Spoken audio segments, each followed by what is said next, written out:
Nebraska's second patient to recover from Ebola is sharing his story of survival.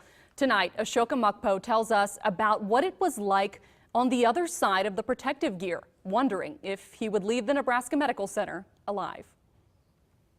Ashoka Mukpo has spent weeks telling the world about the deadly Ebola outbreak in West Africa. He became the headline battling the virus and realized it could kill him too. Just pure terror.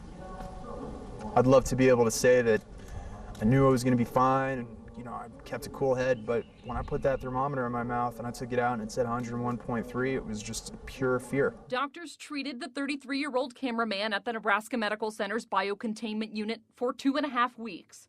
The only thing you can see is their eyes, and they're dripping with chlorine, and you just realize what a bad situation you're in when your caregivers have to come in with such an incredible amount of protection. And they were scared. I could tell that they were scared, I was scared. Mukpo said it felt like his body was at war with Ebola. He was in pain and weak with a spiking fever. Eating and walking were difficult.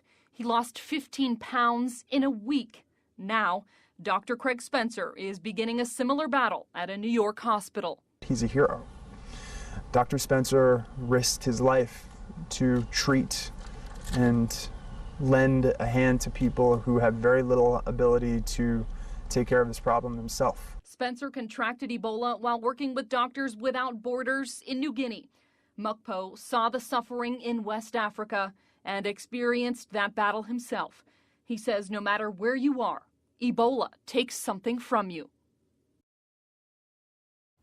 Mukpo says he does not agree with a mandatory quarantine when health workers return from West Africa. He says isolation at home only discourages them from risking their lives to help.